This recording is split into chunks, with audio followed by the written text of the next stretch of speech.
ಯಜ್ಞದಲ್ಲಿ ಸಮಿಧೆಯಂತೆ ಉರಿಯುವ ಧ್ಯೇಯ ಮಹಾಜಲಧಿಯೆಡೆಗೆ ಸಲಿಲವಾಗಿ ಹರಿಯುವ ಸೇವೆಯೆಂಬ ಯಜ್ಞದಲ್ಲಿ ಸಮಿಧೆಯಂತೆ ಉರಿಯುವ ಲೋಕಹಿತದ ಕಾಯಕ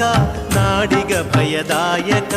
ವ್ಯಕ್ತಿ ವ್ಯಕ್ತಿಯಾಗಲಿಂದು ನೈಜ ರಾಷ್ಟ್ರ ಸೇವಕ ಸೇವೆಯೆಂಬ ಯಜ್ಞದಲ್ಲಿ ಸಮಿಧೆಯಂತೆ ಉರಿಯುವ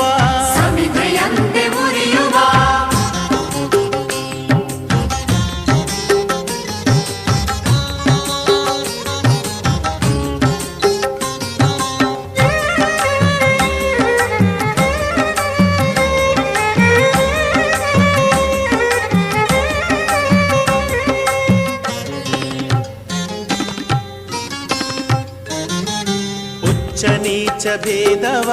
ಅಳಿಸಿ ದೂರಗೊಳಿಸುವ ರೊಚ್ಚು ರೋಷ ನೀಗುತ್ತ ಬಂಧು ಭಾವ ಬೆಳೆಸುವ ಹಚ್ಚಿ ಜ್ಞಾನ ದೀವಿಗೆ ಸುತ್ತ ಬೆಳಕ ಬೀರುವ ಹೆಚ್ಚಿನಿಂದ ಮುಂದೆ ಸಾಗಿ ಪರದಿ ಗುರಿಯ ಸೇರುವ ಸೇವೆಯೆಂಬ ಯಜ್ಞದಲ್ಲಿ ಸಮಿಧೆಯಂತೆ ಉರಿಯುವ